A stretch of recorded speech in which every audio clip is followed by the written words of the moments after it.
u vezi ste i do sada je bilo sve lepo, ali u zadnje vreme primećujete da se partner ili partnerka udaljava od vas, nekako su distancirani, hladni, nije to kao pre. Šta tu može da bude? Tu mogu biti različiti uzroci, ali prevashodno je bitno spoznati kakav profil ličnosti ste vi, a kakav partner. Onda je mnogo lakše shvatiti razloge partnerovog ponašanja. Postoji dva tipa, generalno gledano, dva tipa vezanosti za nekog. Takozvano bojažljivo vezivanje, odnosno anksiozno, i izbegavajuće vezivanje. Koja je razlika? Bojažljivo, odnosno anksiozno vezivanje proističe iz onog detinjeg perioda kada ste se vezali za majku, ali na takav način da ste morali da korigujete svoje postupke i svoj način izražavanja koji inače praktikujete da bi se prilagodili majci. Osjetili ste da je majka ponekad nedostupna, da se bavi nekim svojim stvarima, samom sobom ili nekim drugim, a ne vama. I tu ste se osjećali uskraćeno. Pošto ste bili mali, pošto ste bili dete, bojali ste se za svoju egzistenciju, jer detetu je potrebna pažnja i briga onog ko se brine u njemu, a to je u ovom slučaju najčešće majka. Mada to može da bude u nedostatku majke, iz bilo kojih razloga, to može da bude i neka druga osoba koja se tu nametne kao staratelj. Možda bude otac, a možda bude rođak neki ili bilo ko, s kim dete odrasta. Ali recimo da je to majka u najvećem broju slučajeva. Ako je majka distancirana i nedostupna, dete će očajnički želeti njenu pažnju i uslovno rečeno trčaće za njom, odnosno radit će sve da ugodi majci da bi obraćala pažnju na njega. I tu se razvija ta bojažljivost, ta anksioznost, taj strah da će kad tad to dete biti ostavljeno od strane majke. I to je ta pratrauma, ta prva trauma, koja kasnije to dete prati ceo život, kroz ceo život. I kasnije se odražava na komunikaciju sa potencijalnim partnerima s kojima to dete kao odrasla osoba stupa u kontakt. Razviće se takozvana bojažljiva vezanost za partnera. Dok s druge strane imamo izbegavajuću vezanost. Šta to znači? To znači da u detinjstvu ste imali majku koja je sama imala bojažljivu vezanost i koja je smatrala da je to njeno dete njoj glavni oslonac. Umjesto ona da bude oslonac detetu, dete je postalo njoj neki emocionalni oslonac. Zašto?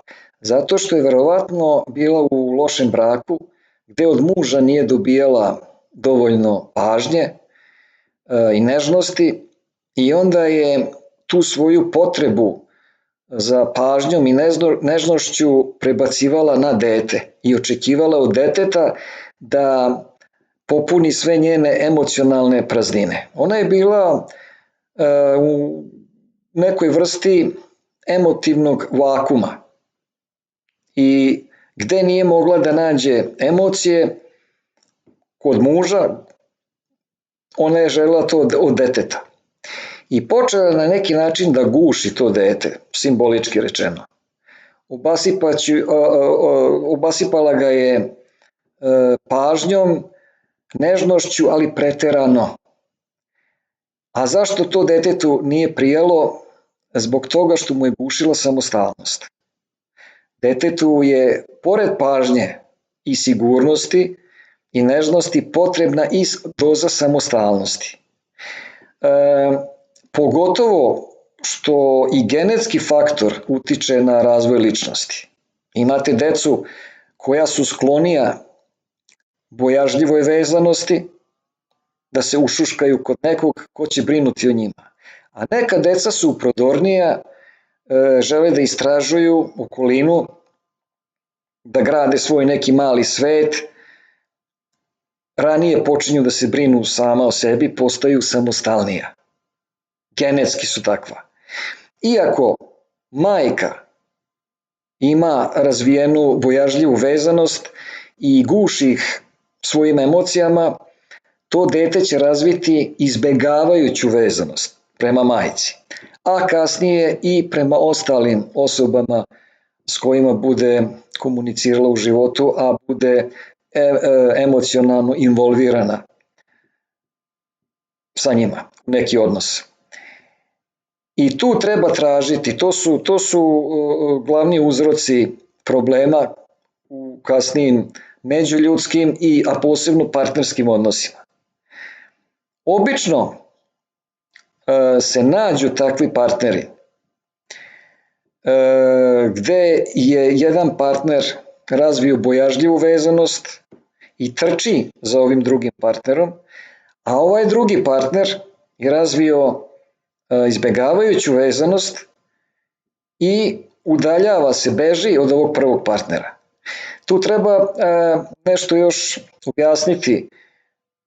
Ovaj koji ima izbegavajuću vezanost, to ne znači da on uopšte ne želi komunikaciju s ovim prvim partnerom.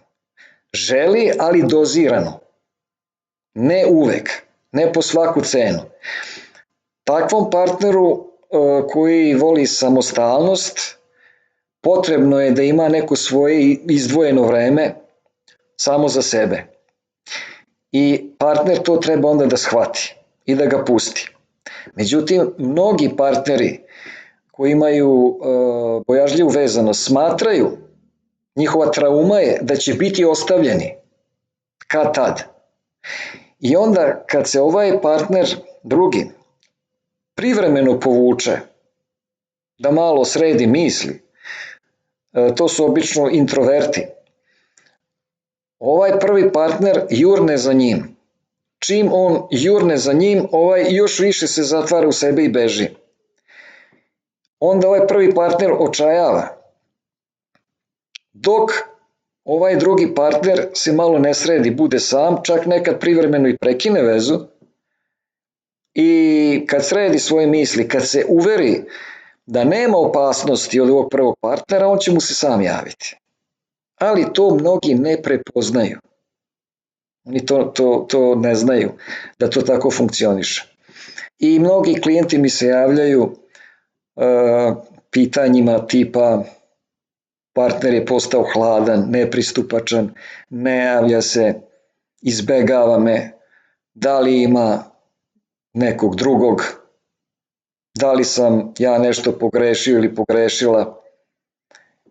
Moguće je i to, ali u najvećem broju slučajeva je ovo što sam rekao malo pre. On se samo povukao da se presabere, da ostane sam sa sobom, da sredi svoje misli, pa će se onda sam javiti. I obično i bude tako.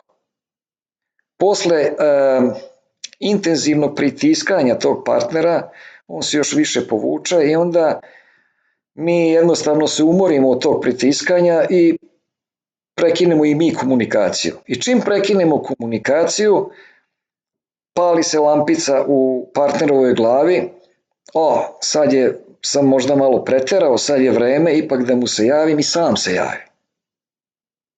I to obično tako bude. I onda se mi čudimo, pa kako to sad iz čistog mira se javio?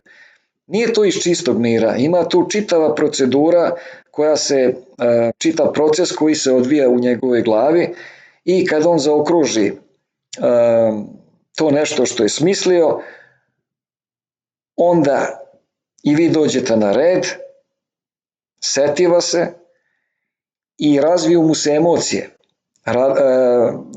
Jednostavno počnete mu nedostajati. Ali problem je u tome što to nije sinhronizovano.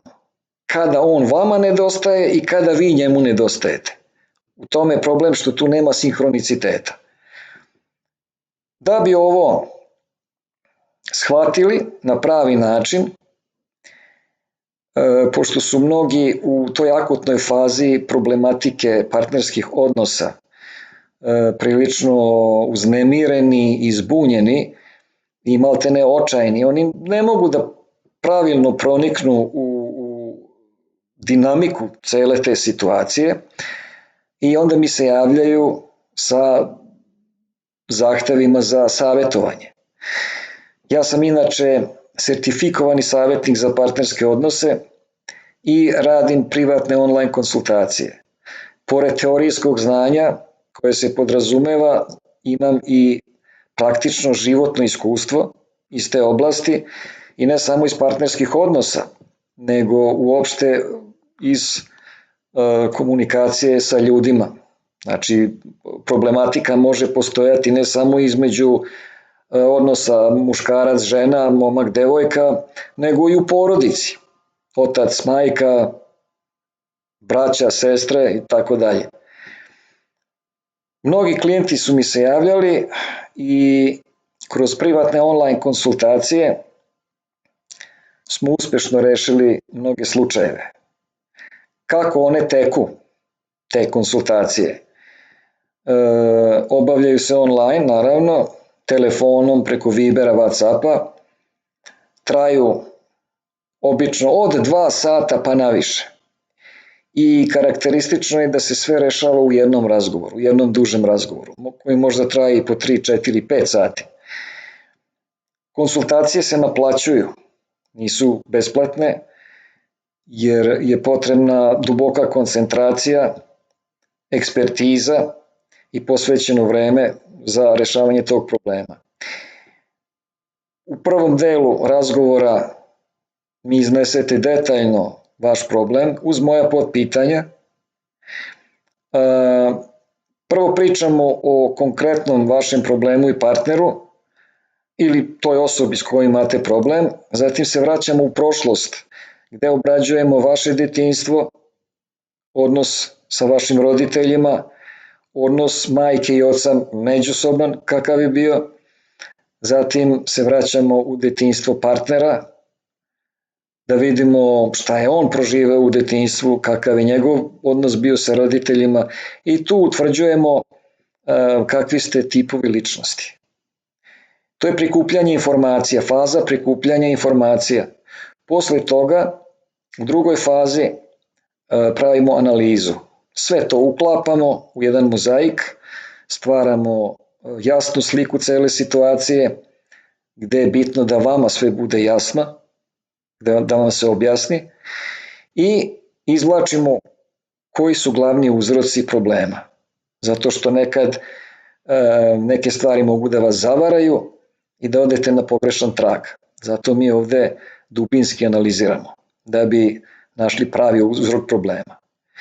I u trećoj fazi pravimo zaključak gde donosimo rešenja koja su moguća, sva potencijalna rešenja i pravimo gradaciju od najmanje verovatnog do najviše verovatnog rešenja i šta će biti i šta bi bilo ako bi primenili ovo rešenje, a šta bi bilo ako bi primenili ono rešenje. I tu imate čitav dijapazon rešenja da birate koje vam najviše odgovara. Kad izaberete rešenje koje vam najviše odgovara, onda pravimo plan kako da ostvarite to. I onda je na vama da to sprovedete. Naravno, i na kraju vam ja savjetujem da sam ja na vašem mestu koje rešenje bi odabrao. Ako ste vi došli sa inicijalnom idejom da vratite partnera koji je zahladio, naći ćemo uzrok zašto je zahladio prema vama, zašto vam se ne javlja. Da nije možda u pitanju treća osoba. Da li je taj partner vredan vašeg nerviranja i truda oko vraćanja u vezu. I ako ste došli sa inicijalnom idejom da ga vratite, kroz taj razgovor možda ćete shvatiti da to i nije baš najbolja ideja za vas, najbolje rešenje. Možda ćete shvatiti da taj partner ne zaslužuje toliko vašeg truda i da bi za vas bilo praktičnije i dugotrajno gledano bolje da više ne budete s njim. Onda u tom slučaju bi radili na tehnikama kako da to prevaziđete, kako da prevaziđete partnera na što lakši i bezbolniji način. Znači sve zavisi od toga šta želite da postignete i koliko je to verovatno i koliko je izvedba moguća za to rešenje koje vi želite. Ukoliko ste zainteresovani za zakazivanje konsultacija, javite se u direktne poruke ili na telefon u opisu profila, pa ću vam poslati informacije za zakazivanje i cene razgovora. Eto, toliko za ovaj video. Hvala na pažnji i vidimo se uskoro.